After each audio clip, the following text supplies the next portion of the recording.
docente universitario y economista Lavi Abram. ¿Cómo le va, estimado? Muchas gracias por venir. Bienvenido. Bueno, muchas gracias por la invitación. Un placer estar acá. También miembro de esta organización, Mate, ¿no? Sí, un equipo, una cooperativa de trabajo, una cooperativa de economistas, Mate, mirador de la actualidad, del trabajo y la economía. Así nos pueden buscar tanto en redes como, bueno, en nuestra página, que es Mate Economía, todo junto. Ahí va. Con una ahí va. sola E, tanto en Instagram como en Twitter y la página web mateeconomía.com.ar. Excelente. Por las dudas. Empezamos con propaganda. Me parece genial. ¿Cómo va? En materia de economía, me imagino que la mayoría de los economistas, sea de la escuela que sea o de la ideología que sea, hay una incertidumbre fuerte, ¿no? Porque todavía no hay grandes anuncios, no hay grandes análisis para hacer, más allá de lo que quien hoy es el presidente electo, Javier Milei, ha propuesto en su plataforma electoral, ¿no? Sí, bastante incertidumbre. Por supuesto que tenemos idea de qué es lo que puede venir en términos de que conocemos su ideología, conocemos sus propuestas y entendemos que su visión de la economía es una economía en donde actualmente lo que está bien parece no importar y lo que está mal parece ser lo peor del mundo.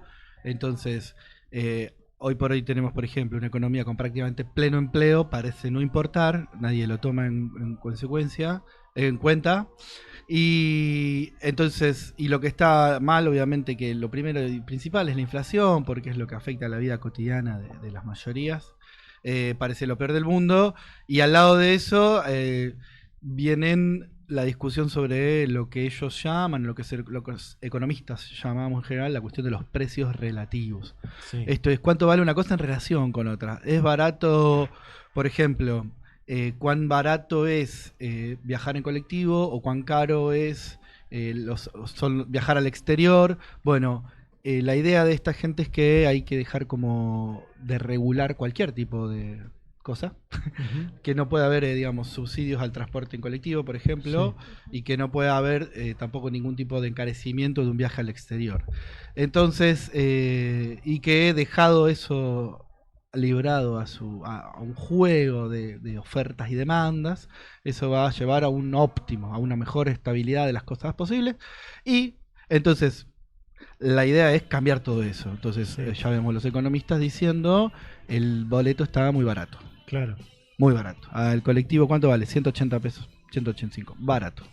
Viajar al exterior, caro. Bien, vamos a abaratar viajar al exterior y vamos a encarecer viajar en colectivo. Entre otras cosas, y a eso lo llaman un ajuste. Me tomo un mate y te explico si querés qué quiere decir ajuste. Dale, porque era la pregunta que quería hacer, ¿no? ¿A dónde van? Van a esto, van a un ajuste. Un ajuste quiere decir justamente calibrar algunos valores de ciertas cosas. Sí. ¿Y cómo va a ser esto?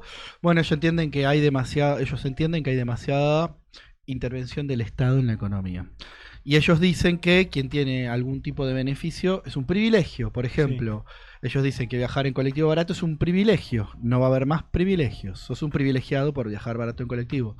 Ellos dicen que tener medicamentos para los jubilados que están pagados en parte con plata del Estado es un privilegio. Para los jubilados son privilegiados. Según esta visión, esos privilegios se van a acabar y va a ser igual para todo el mundo, ya sea un millonario o sea un jubilado.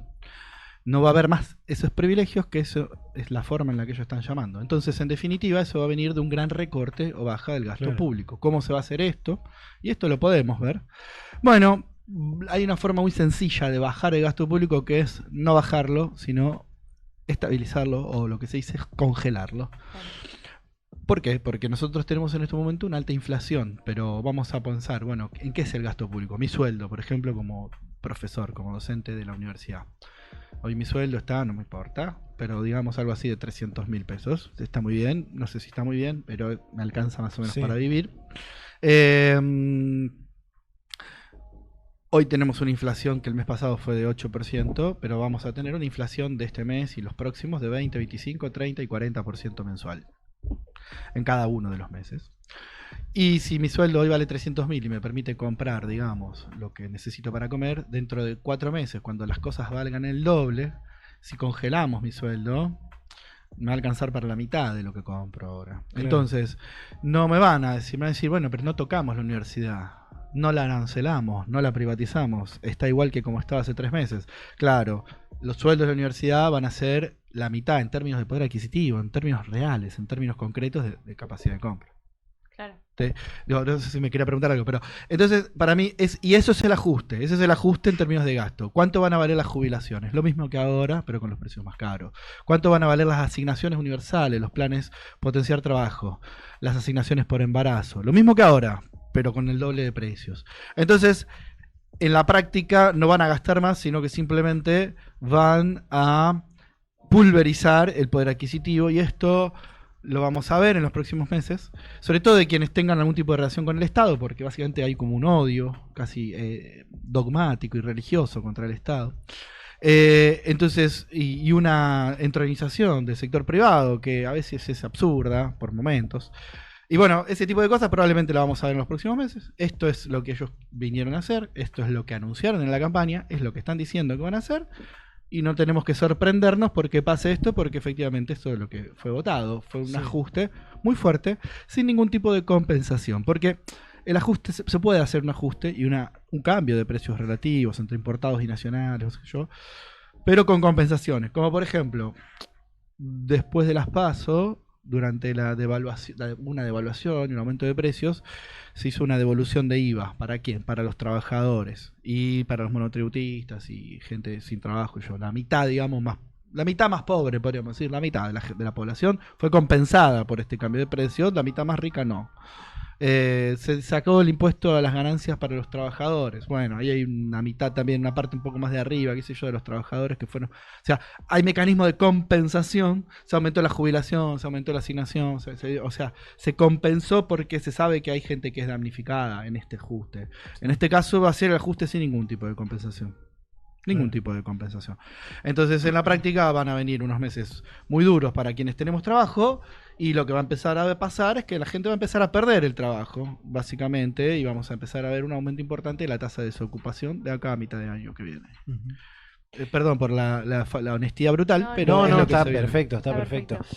Acá una pregunta que me surge es si en términos matemáticos, supongamos, en términos económicos, esta no presencia o desregulación, supongamos, no sé si están válidas esas palabras, del Estado, mejora una cuestión que lo han dicho mucho de las personas que militan la Libertad Avanza, esta balanza de pagos, este déficit fiscal o este superávit fiscal que se quieren, que es como una de las grandes premisas que traerían. Digo, esa no presencia del Estado mejoraría las arcas públicas o bueno, son dos cosas distintas, porque bien, por un lado hablaste de la balanza de pagos y eso tiene que ver no con el Estado, sino con el comercio internacional. Dejamos el comercio y los dólares para la siguiente pregunta. Ahora nos metemos en esto. ¿Se va a mejorar? Y en principio sí, porque la recaudación, por lo menos, la recaudación más o menos sigue a la par de la inflación, porque, por ejemplo, no sé, todo lo que consumimos tiene IVA, el IVA es un porcentaje del precio de las cosas, si los precios aumentan, el IVA aumenta. Claro. Entonces, en la práctica la recaudación más o menos sigue un tiempito. Lo que tiende a pasar después, y lo que va a pasar después, es que va a venir una recesión, es decir, va a venir una baja de consumo generalizado, vamos a olvidarnos de las postales de restaurantes llenos y Mar del Plata llena.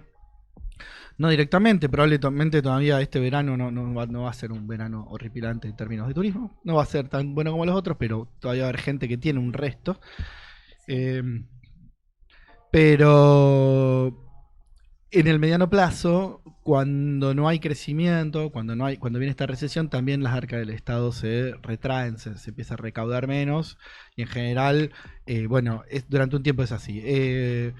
Probablemente después se deje de gastar plata y se logre ese achicamiento del Estado. Es una especie de fetiche antiestatal que tienen los libertarios, ¿viste? Achicar el Estado al punto inclusive de ser, ¿cómo decirlo?, contraproducente contra las propias arcas estatales. Por ejemplo, hablaban ayer algo que va a ser difícil de pensar, que es que se quiere privatizar YPF. YPF da ganancia. Claro. El Banco Nación Argentina da ganancia, da mucha ganancia. ¿Por qué lo querés privatizar si anda bien y si es eficiente y si da mucha ganancia? Por odio y por ideología. Entonces va a ser un gobierno profundamente ideológico, que estamos viendo, ya lo vimos en la campaña, es profundamente ideológico. Valorado esa ideología por mucha gente, pero bueno, esto desde estrictamente lo económico va a ser así. Y eso, bueno, entonces no sabemos. Yo creo que sí, que en principio van a equilibrar esas cuentas, pero bueno, no pasa mucho por ahí. Seguramente, nada, lo van a cumplir con creces a eso, porque ya lo anunció Milei en su momento. El Fondo Monetario le había pedido a este gobierno que baje el gasto, que achique el déficit, y este gobierno de alguna manera trató de evitarlo, y Milei dijo, no, yo no solo voy a cumplir con el programa del Fondo Monetario, sino que voy a excederme en el cumplimiento del Fondo Monetario, de los programas del Fondo Monetario. Anunció una baja de 15 puntos porcentuales del PBI del gasto. El gasto total son como 24 puntos. Si bajás 15 de 24 es como que bajás más de la mitad del gasto, no es más o menos, es la mitad del gasto. Es imposible bajar a la mitad del gasto, salvo que cerremos todas las universidades, cerremos todos los hospitales, cerremos todo. No va a pasar eso inmediatamente, no creo que pase algo tan brutal, es una exageración de campaña, pero bueno, algo de eso vamos a tener una buena quita de gasto, y bueno, y ahí veremos si efectivamente empieza a complementarse con la entrada de dólares, que es un poco la siguiente pregunta, ¿no? Claro, ahí vamos a esta cuestión. Digo, primero si tiene algún tipo de relación el achicar el Estado con la entrada de dólares. Te planteo tres cosas a ver si tienen relación, que son como lo que la gente está pensando hoy. Achicar el Estado, mejorar la entrada de dólares y bajar la inflación. Digo, ¿tienen relación estas tres cosas o son todas tienen su propio camino? No, hay una relación con la inflación. La entrada de dólares va a venir el año que viene. Argentina viene en años buenos, gracias por supuesto a mucha acción estatal, como por ejemplo el gasoducto espectacular que se hizo este año, que va a permitir exportación de energía, va a venir una buena cosecha, van a entrar dólares. Eso por un lado, esa entrada de dólares va a poder permitir de alguna manera estabilizar las reservas. Argentina de todas maneras tiene una deuda brutal en dólares que pagar con el Fondo Monetario Internacional y con los acreedores privados. Renegociar con el Fondo Monetario Internacional y renegociar con los sectores privados no es fácil. Más allá de que vos seas un gobierno, de que vaya a ser un gobierno pro mercado, abierto al mundo, no es que el mundo cree automáticamente en Milei, ni mucho menos. No creyó automáticamente en Macri y va a pasar lo mismo. Las negociaciones son largas, son arduas. A Guzmán la negociación con el Fondo Monetario Internacional le llevó 8 meses y estaba más o menos de acuerdo y con una lógica de, bueno, tratar de, pero si se quiere negociar. Milei lo único que anunció en su campaña fueron en su discurso de Asunción, en su discurso del otro día en las elecciones. Claro, post-elecciones. Sí. Fue que va a pagar las deudas. Entonces, va a haber dólares y en principio van a ir todos a pagar la deuda. Y cuando él dice vamos a volver al siglo XIX, hay un famoso presidente del siglo XIX, tiene muchas calles por muchos lugares, se llama Nicolás Avellaneda.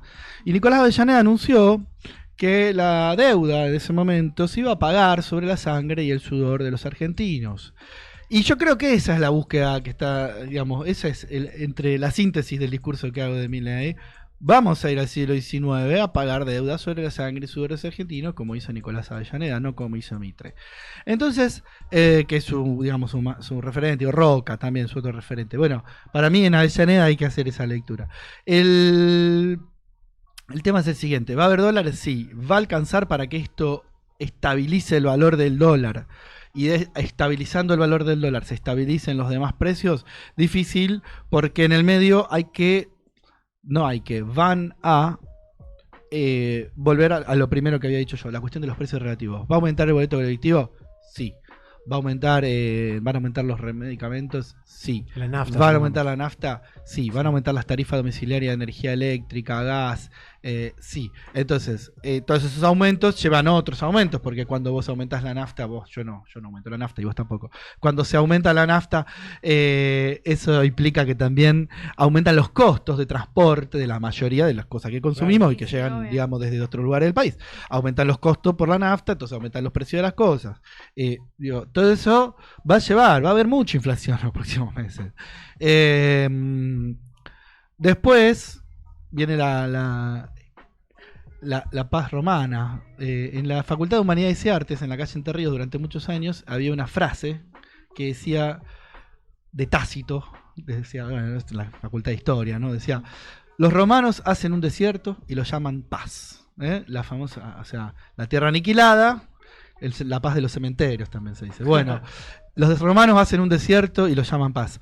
Esta pax romana, esta paz de los cementerios, va a hacer que baje la inflación. Sobre todo, y es lo último, digamos, no lo último, pero cierra un poco todo esto, porque yo veo que va a ser mucho más difícil, por no decir que no va a haber paritarias y aumento de salarios en general. Yo empecé hablando de los salarios del sector público, empecé hablando de los salarios de los trabajadores y trabajadoras del Estado, universidad, etcétera. Los trabajadores privados también van a tener muy pocos aumentos porque no va a haber paritarias. Esto es parte del recetario liberal, como fue durante la dictadura militar, donde además recordemos que la mayoría de los muertos y desaparecidos son trabajadores o fueron trabajadores y delegados de fábrica bueno, y sindicalistas. Bueno, no había paritarias, evidentemente. Y durante el gobierno liberal de Carlos Menem tampoco había paritarias directamente. Y durante el gobierno de Mauricio Macri las paritarias existieron, fueron mucho más arduas, mucho más complejas y mucho más difíciles. Me parece que vamos a ir a un esquema parecido a ese, donde haya pocas paritarias y donde, o directamente ninguna, por lo menos durante un buen tiempo. Entonces, bueno, la inflación se baja. Si nadie puede aumentar sus ingresos. Yo en algún momento, la paz romana.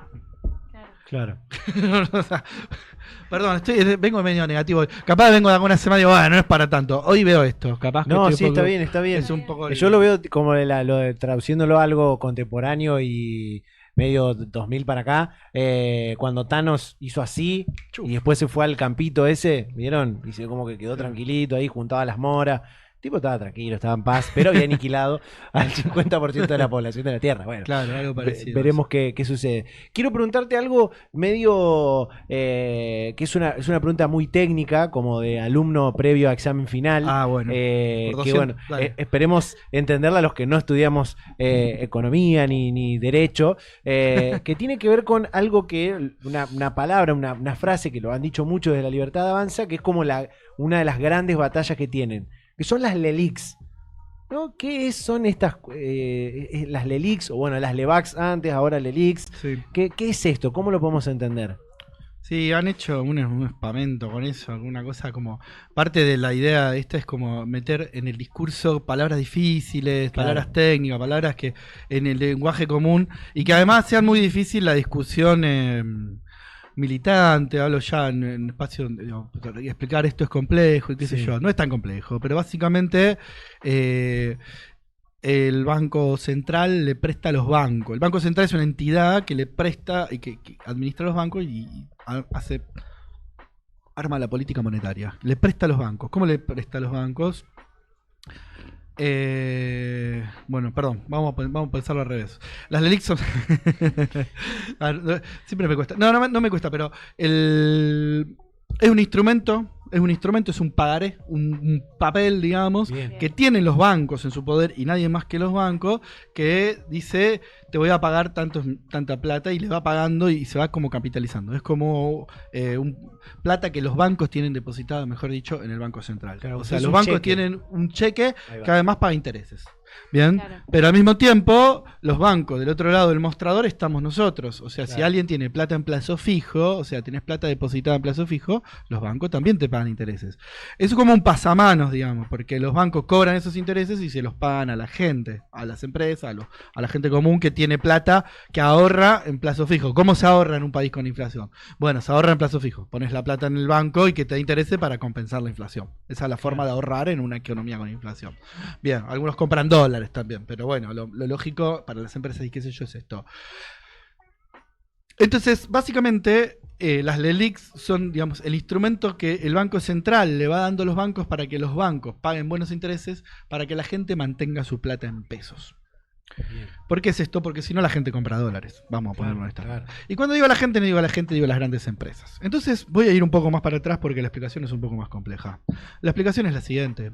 Durante los últimos varios años, la economía argentina, digamos, la última década no creció. Produce más o menos lo mismo.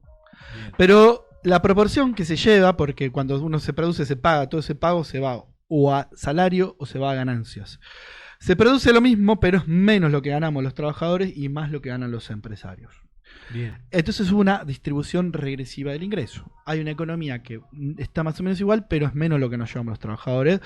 ¿Qué pasa? Cuando los trabajadores ganamos, gastamos en pesos. Cuando los empresarios gastan en dólares, porque necesitan o invierten o directamente buscan tener dólares. Como el gobierno no tiene los dólares suficientes como para darle a los empresarios, estimula el ahorro en pesos, y la forma de estimular el ahorro en pesos es garantizar que ese ahorro en pesos no pierda valor. Es decir, no sé si voy muy rápido, Sí, pero no, está bien, vos está tenés bien. que ahorrar en pesos. ¿Y cómo haces para que no pierda valor el peso? Bueno, pagás intereses suficientes como para compensar la inflación. Claro. Vamos de vuelta. ¿Cómo depositas plata? Pusiste 1.000 pesos y las cosas valen 1.000 pesos. El mes siguiente las cosas valen 1.200.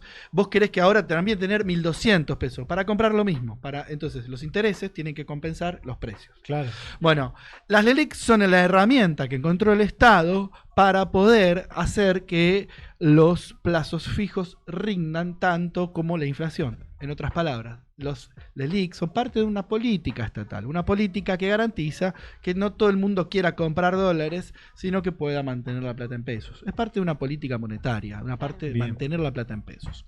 Bien. La cuestión es que esto es evidentemente en una inflación creciente por otros motivos. Esta compensación tiene que ser también creciente. O sea, si los precios aumentan un 5%, el interés de la tasa bancaria tiene que ser del 5%. Si los precios aumentan 20%, el interés bancario va a ser 20%. Porque vos necesitas garantizar que la plata se mantenga. Si no, la gente va a sacar esa plata y se va a comprar dólares porque no le sirven los pesos o está perdiendo frente a la inflación. En definitiva, es complejo, es largo y es medio aburrido, pero no pasa nada con las LELIC. Han hecho como uno. No, es un instrumento. Vamos, para ser más sensato y más sencillo, es un instrumento de política económica que en un momento había unas LEBAC que tenía el gobierno anterior, que era el gobierno de Macri, digamos, y en este gobierno las LEBAC desaparecieron y se convirtieron en LELIC. Unas son letras bancarias de no sé qué, y otras son letras de liquidez. Claro. No importa el nombre técnico, son cosas que entran y salen, no pasa nada con las LELIC, no es un quilombo, las LELIC se solucionan todo. Técnicamente, no digo que sea fácil, tampoco para tanto, no es el problema de la Argentina, para nada, ni mucho menos. En teoría, digo por una nota que leí hoy, la estaba repasando ahí, otorga una ganancia del 100% la LELIC. Si vos la eliminás, o sea, solucionás este problema, como dijo el Pelu el domingo. Si vos eliminás las LELIC, solucionás el problema de la LELIC, o por lo menos para ese es su problema, digo, ¿qué va a pasar? ¿Cómo puede tambalear ahí la economía? Sobre todo la economía nuestra, digo, ¿no? La del trabajador. No, pero el tema es el siguiente, es que si los bancos no tienen cómo pagar intereses, la gente se va a llevar la plata de los bancos. La gente son las empresas, no somos la gente. La gente tenemos 500.000 pesos en el banco. Bueno, qué bien, pero no es una trillonada de plata. Claro. O sea, es un sueldo, qué sé yo. ¿Cuántas tiene ahorrado la gente? Bueno, el problema es que hay miles de millones de... Digamos. Entonces, no se soluciona. Las ganancias que da la LELIC son un poco por encima de la inflación. Tiene que ver con que la inflación es alta, no con que las LELIC dan un montón de ganancia, pero la inflación también es mucha. Entonces, en definitiva, cuando uno hace la diferencia entre esas dos cosas, lo que te decía antes de los precios, si algo vale 100 y mañana vale 120, yo quiero que los 100 pesos que tenga hoy, mañana tener 120. ¿Para qué? Para comprar lo mismo. Entonces las LELIC garantizan eso. Sí, son 100%, pero ¿cuánto es la inflación? 140. Bueno, entonces evidentemente las LELIC también son 140. En este momento de hecho es por ahí, 130 y pico. Nada. Es eso, tiene que ver con eso. ¿Se soluciona? Sí, se soluciona dejando de garpe a la gente, vamos, o sea, diciéndole, bueno, no pagamos más intereses. O sea, vos te quedás con 100 y las cosas valen 105, 110, 115, 120. Al tercer día decís, ¿sabes qué? Me voy a comprar dólares. Claro. El tema es que ¿de dónde van a salir esos dólares? No los hay. Entonces, ¿cuánto va a valer el dólar? Fortuna. Porque prácticamente esto es lo que dijo Milei. No hay nada más la dolarización requiere que el dólar sea muy caro. Y mientras más caro el dólar, más fácil la dolarización. ¿Más caro el dólar cuánto? ¿1000? No, ya es barato. 1100, 1200, 1500, 2000, 3000, no tenemos ni puta idea. Perdón por la mala palabra. No, está bien, está bien. No tenemos ni idea. Bueno. Ahora, antes voy a entrar en ese tema que es un temazo. Es un quilombo, son muchas cosas que se van moviendo juntas, No, digamos. sí, Entonces, obvio. bueno, hay que solucionar la inflación, claro que hay que solucionar la inflación. El gobierno de Massa iba a solucionar la inflación, iba a hacer algún ajuste en este tipo. Probablemente no va a ser el mismo ajuste, ni va a ser de la misma forma. Antes hablé de compensaciones. Bueno, un gobierno que piensa en toda la gente va a ser tipo de compensaciones. Un gobierno que piensa que un jubilado es un privilegiado porque le abarataste los medicamentos, o que alguien que viaja en colectivo es un privilegiado porque el colectivo tiene un subsidio, bueno, Claro. evidentemente no le va a importar nunca lo que le pase a esa persona. Si considera que quien gana un plan argentino, ¿cómo se llama? Potenciar trabajo, es un privilegiado. ¿Cómo es un privilegiado, flaco? O sea, ¿cómo puede ser? ¿Qué es tener privilegios para vos? Bueno, para esta gente, tener privilegios es cobrar un plan argentino, potencial trabajo. En Argentina trabaja con plata de otra época. Un potencial. Nada, bueno, qué sé yo. Así será, lamentablemente, para muchísima gente, incluyéndome, incluyéndole a ustedes probablemente también. Seguro. Desde ya. Hoy me subí al bondi, marqué y digo, quizás hoy sea uno de los últimos viajes en el que el bondi cueste 185 pesos. Sí, obvio. Sí. Pero digo, acá hay una pregunta que es esto que decías recién, te lo voy a preguntar en algún momento porque entendía que podía surgir, esto de cuanto más caro esté el dólar, más fácil es la dolarización. Digo, en una entrevista que hizo el Pelu hace una semana atrás, el miércoles, sí, porque todavía me cuesta decirle al presidente. Mucha confianza con nuestro señor presidente. Sí, Veo. Pero viste que es rockero, es simpático. Yo creo que va a ser simpático. Para mí es... Bueno, no importa. Decía que el problema para dolarizar es que hoy lo que hay es billete muy grande, ¿no? Y que necesitaba como el billete más chico, obviamente, para poder ser más operativo. ¿Por qué entonces necesita que el dólar esté a, supongamos, no sé, 3.000 pesos para ponerle un precio, ¿no? Que se me parece una locura, pero... ¿por qué necesita que esté más caro para dolarizar? ¿Por qué es más fácil de esa forma? No, porque básicamente, o sea, vos, digamos, que dolarizar implica que toda la plata que nosotros tenemos en nuestras cuentas y todo pase a dólares. Bueno, la pregunta es, ¿cuántos dólares te van a dar por la plata? ¿Cuánta plata tenés en el banco? No sé, 100.000 pesos. Bien. Tenés 100.000 pesos. Hay un número. Ese número, la sumatoria de tus 100.000 más los 100.000 y qué sé yo, son, bueno, 300.000 pesos ahí en el banco de toda la población argentina, que somos nosotros tres en este ejemplo. Sí. Bueno, ¿cuántos dólares a 1.000 pesos por dólar necesitas, dólares concretos, para reemplazar tus 100.000, mis 100.000?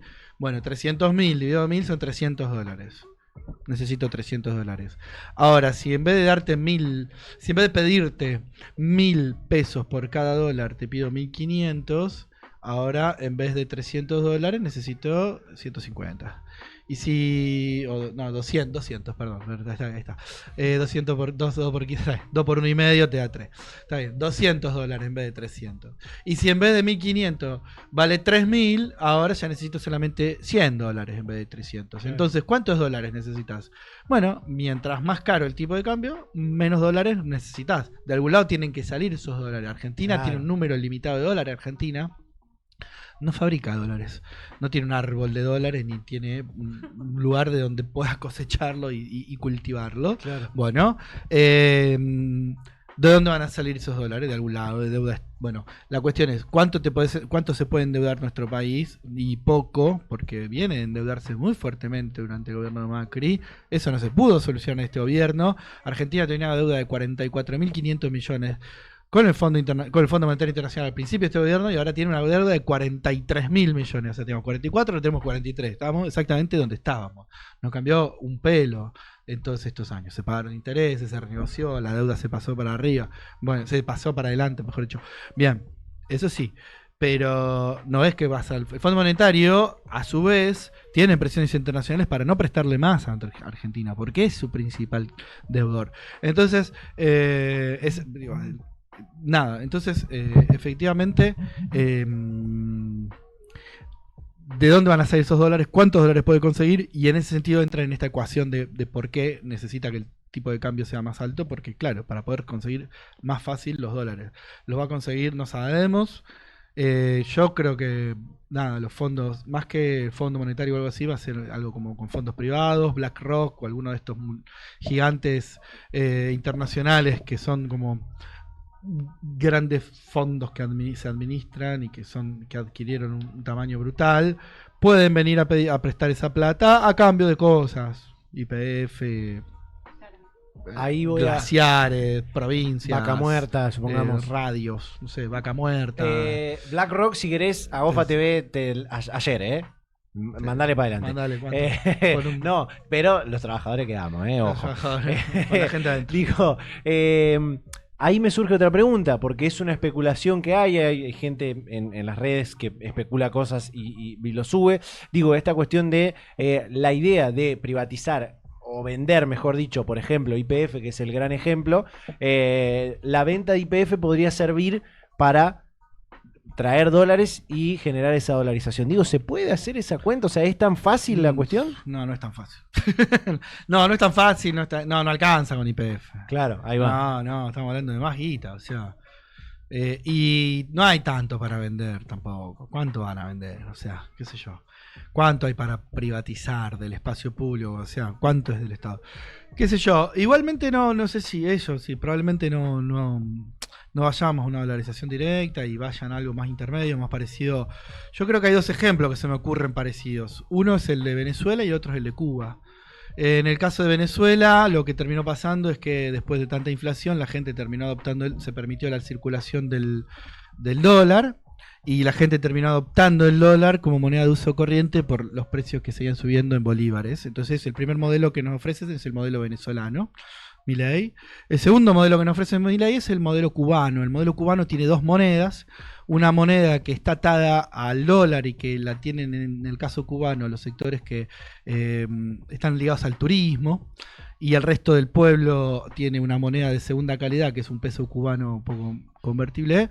Así que, y acá tendremos eso, probablemente algunas monedas, si se permite libre circulación, algunas monedas provinciales. Entonces vas a tener la gente que vende cosas en dólares, que exporta, como va a tener va a tener dólares en la mano, y el resto del pueblo vamos a tener pesos. O sea que Milei nos está ofreciendo o bien el modelo venezolano o bien el modelo cubano. Todavía no sé bien exactamente cuál de los dos. ¿Las provincias pueden emitir cuasimonedas como... No es tan fácil. No es tan fácil. No es tan fácil. Pero bueno, qué sé yo, si van a una libertad total de monedas y cosas por el estilo, ¿quién te dice? Que lo permitan, digamos, que faciliten eso, qué sé yo. No tiene sentido en este momento, no debería pasar por lo pronto. Pero bueno, ya te digo, o vamos a... Esa para mí es un poco provocador, yo sé lo que acabo de decir. Un poco en chiste, un poco en serio, pero que vamos a ver que finalmente va a ser Milei el que nos lleve a ser Venezuela o ser Cuba, digamos. Así que bueno, veremos. Claro. Digo, a pesar de lo que... al final lo queríamos evitar y vamos hacia eso. Al final, exactamente, los que votaron... exactamente. No sé, es un poco... Es una exageración. No tanto. Es broma, pero si quieres no es broma. Digo, en esto quiero entender una cosa más. Con esto de la dolarización, este ejemplo que dabas antes, esto de, supongamos que nosotros tres somos la población entera y tenemos nuestros ahorros en el banco y entre todos sumamos 300.000. Ahora, en la cuenta, capaz que yo puse 80, ella puso 120 y vos pusiste todo lo demás, ¿no? Entonces como que la repartición después conseguimos los dólares, los $100. Sí. Ahora me tenés que dar una parte a mí porque sí, eso es la eso cuestión. lo hace más complicado todavía. No, es eso, sí, exactamente. No, eso ya es lo de menos, digamos. O sea, en el momento que se decide, vos decís, ¿cuánto tenías? Tanto. Bueno, ahora equivale a tanto otro y eso es un... No, eso no es el problema. Cada uno, pero justamente el problema es juntar la cantidad que hace falta, digamos. Juntar toda la plata de todos los argentinos, es mucha guita, digamos, para decir, bueno, a cuánto lo voy a transformar, para no cagar a nadie, digamos. O sea, justamente, salvo que digas, bueno, no, los que tienen más de 10 millones, 100 millones, no sé, un número alto, bueno, eso no le vamos a dar tanto. O qué sé yo, algo así, digamos, cagar a cierta gente. Hacer como una especie de cepo. No, directamente raro. no, estamos hasta acá y el resto lo perdés, qué sé yo, no sé, alguna locura así. Eso no, pero justamente se trata de respetar esto. Esa es la cuestión de la dolarización. Respetar, darle a cada uno y decir, bueno, ¿cuántos pesos tenés? Tanto, equivalen a tantos dólares. Toma tus nuevos dólares, digamos. O sea, tu nueva moneda. tenés, venía a cambiarlo, si lo tenés en... ¿Era para mí? No. Sí, No. sí, para tú. Perfecto. Sí. Bueno, tenés tantos dólares. Bueno, venía a cambiarlo, tenés hasta el 10 de junio, hasta el 30 de junio del año que viene para traer tus pesos y cambiarlo por dólares. ¿A cuánto? A 1000 por uno, qué sé yo. Bueno, a 1000 por uno, no, a 2000 por uno, a 3000 por uno. Eso es lo que no se sabe. Después vas a ir y los vas a cambiar, te van a dar los dólares. Ese un poco sería la lógica. Pero eso implica 1000 quilombos a futuro. Claro. Básicamente explica varias cosas, pero fue un poco lo que vimos durante la época de la convertibilidad en la de gobierno Claro. de Menem entre 1991, o sea, el gobierno de Menem en el 89, pero la convertía del 91 al 2001. Al 2000, a enero de 2002. Básicamente no tener moneda implica varias cosas. Implica, por ejemplo, obviamente no poder imprimir, pero eso implica que si viene otra pandemia no le puedes dar un peso a nadie, por ejemplo, que Claro, lo que claro. se hizo, ni recuperar, ni cobrar impuestos. Implica además que estás muy sometido a las crisis internacionales. Esto es lo que pasó en la década del 90, donde cada aleteaba una mariposa en Pekín y se armaba una tormenta en Buenos Aires, digamos. O sea, tuvimos una crisis porque México tuvo una crisis. Entonces, en 1995 hubo una crisis en México, entonces dijeron, el próximo país va a ser Argentina. Se corrió, no es true. Crisis en Argentina, no había banco central que pudiera frenar la entrada de capitales y salida de capitales. En 1997 hubo una crisis en Corea del Sur. También, el próximo va a ser Argentina, ¡pum! En 1999 una crisis en Rusia. Y así, cada pavada que pasaba en cualquier lugar del mundo, acá era imposible. Y efectivamente terminó la imposibilidad de hacer política monetaria no es menor, digamos. Es cortarle una pata al Estado. El Estado tiene dos grandes patas de política: la política fiscal y la política monetaria. Dos, no 200, dos. Bueno, te sacás una, flaco. O sea, evidentemente te queda rengo, digamos. Claro. Es mucho más difícil poder intervenir, poder mejorar, y intervenir incluso en términos liberales, quiero decir, en términos, no digo el Estado haciendo de todo, sino intervenir el Estado en sentido de, bueno, esto viene un quilombo en Rusia, tratemos que no nos pegue a nosotros, ¿qué hacemos? Claro. Una pequeña devaluación, poner una entrada de capitales, salida de capitales, algo, se busca la forma. Bueno, si vos te autocortás la pata esa, digamos, Autoflagelás. te autoflagelás, te Sí. amputás una gamba, bueno, evidentemente hace mucho más difícil salir corriendo. Claro, claro. Bueno, yo conozco gente que corre con muletas. Muy bien por ellos. Ahora están los Abrazo. Juegos Panamericanos. Fuerza para esa gente, Sí. que siempre mucho respeto y mucha fuerza para gente que tiene esa dificultad. Me queda una pregunta, o dos, pero voy a ir con esta primero, que es algo de lo que estabas diciendo recién, en esto de las dos patas fuertes y reales que tiene el Estado, en esto de la eliminación, la detonación del Banco Central. Ajá. Digo, el Banco Central es un actor importantísimo en eso de la política económica, ¿no? Es como el gran actor de poder regular, de poder decir, bueno, si hay alguna corrida, bueno, emitimos un poco más, emitimos un poco menos. Sí, eso, y es el regulador del sistema bancario, es el que permite también, si la gente corre a un banco y... Ustedes saben que no está toda la plata en el banco, más o menos tienen idea de cómo funcionan los bancos, o sea, vos depositas tu plata, el banco la agarra y la vuelve a prestar, guarda una parte, Claro. ¿sí? Si todo el mundo va al mismo tiempo a sacar la plata del banco, esa plata no está, digamos. Claro. Está por una cuestión de tiempos y qué sé yo, se entiende, digamos, no sé Sí, sí, si- sí. Es lo que pasó cuando la gente fue a buscar su plata en el 2001 y... Si todo el mundo al mismo tiempo va a buscar la plata no está. Pero no, así funciona en todo el mundo, ¿eh? Y hace, Claro, 200, claro. hace 200 años. No pasa nada con eso. Pero en algún momento se dieron cuenta, hace 200 años, 100 y pico, que cuando viene una de estas, capaz que estaría bueno que haya un tipo atrás, un más grandote, con más espalda financiera, y diga, che, ¿sabes qué? Van todo el mundo al banco al mismo tiempo. No importa, yo te presto igual. Ese prestamista de última instancia es el Banco Central. Es el tipo que viene y dice... Ustedes no sé si están familiarizados con lo que son las criptomonedas, pero hace un año y pico atrás había un momento donde se corrió la bola sobre algunas criptomonedas. Las criptomonedas, todo el mundo al mismo tiempo quiso vender una, no me acuerdo, un par de ejemplos, no importa. No me Sí, quiero entrar. capaz que Ethereum, alguna de esas, sí. No, Vamos a Ethereum hablar. no, otra, pero no importa. Viene una, Terra Sí, no Luna, qué importa. sé yo. True, todo el mundo al mismo tiempo quiere vender la criptomoneda y sacar los Sí. dólares. Bueno, no se pudo. Entonces, por las criptomonedas tendió a cero y lo último los que salieron primero se llevaron la plata y los que llegaron más tarde no se llevaron nada. Claro. Si hubiera habido pero las criptomonedas justamente se definen por no tener una centralización, por no tener un banco central de las criptomonedas, por llamarlo de alguna manera. Entonces, cuando viene la corrida en este caso cripto, pierde toda la gente que tenía cripto. Cuando hay una corrida bancaria, el Banco Central evita esto. Eso es lo que no había en 2001, porque el Banco Central justamente estaba durante la ley de convertibilidad casi reducido a cero, digamos, Sí. lo mismo que ahora, que se pretende hacer ahora, digamos. Bueno, eso no pasaba en 2001. Por eso va la corrida y los bancos quiebran y se mueren. Y la gente que tenía guita ahí la pierde y no la recupera nunca más, básicamente.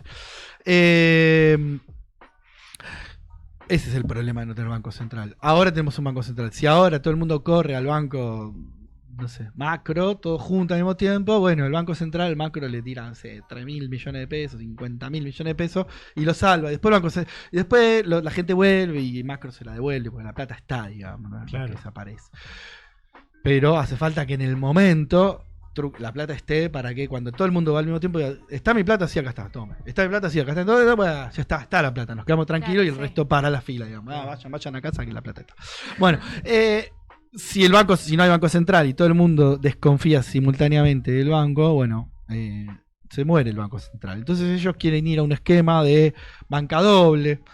Es donde hay unos bancos que solamente tienen la plata guardada como si fueran cajas de seguridad, o sea que dejan de ser este sistema bancario, y otros bancos que prestan.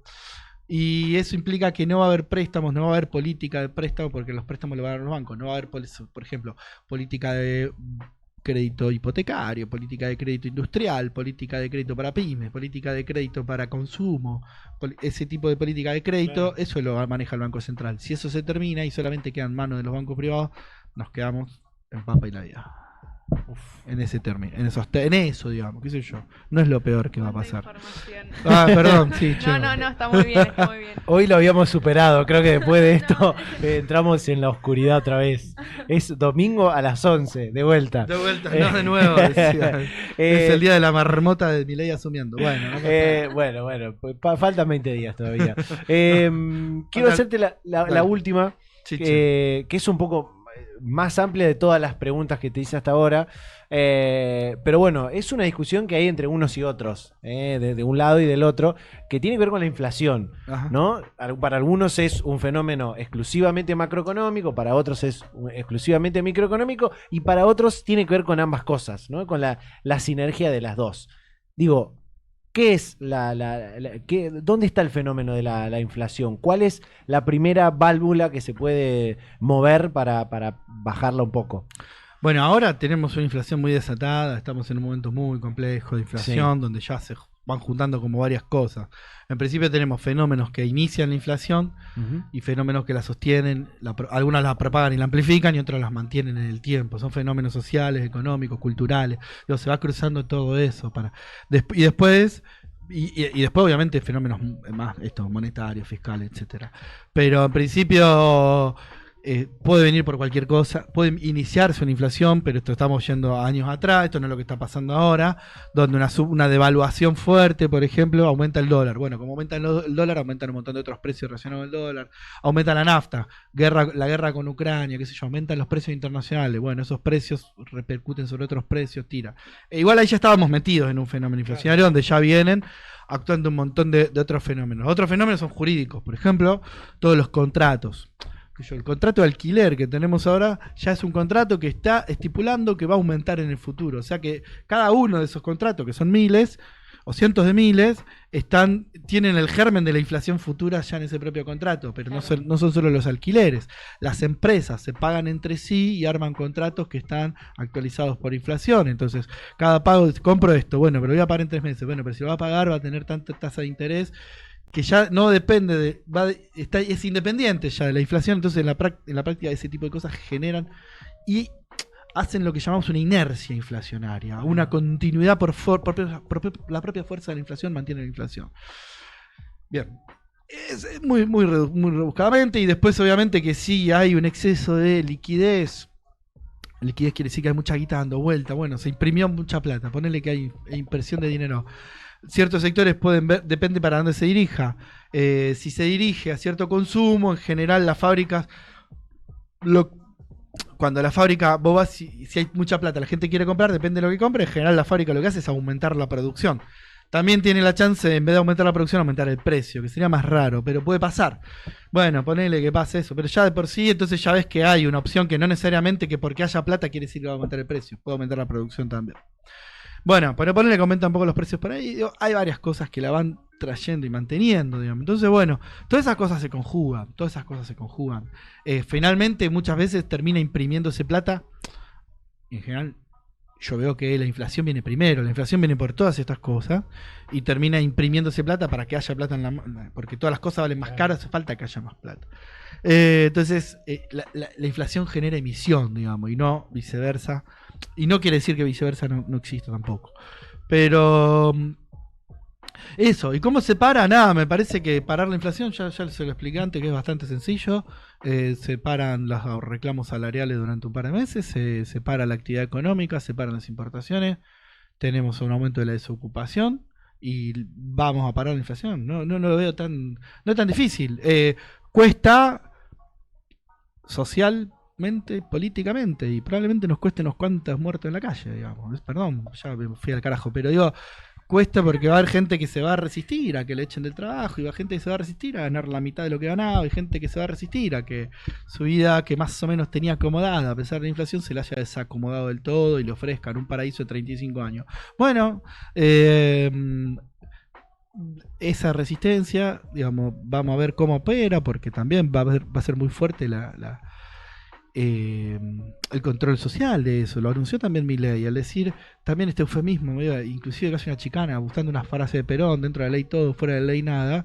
Lo que está diciendo es no va a haber ningún tipo de protesta, porque ¿qué es la ley? Para Milei, bueno, es esto, es respetar el otro. Bueno, nada, no va a haber protesta, no va a haber espacio para la protesta.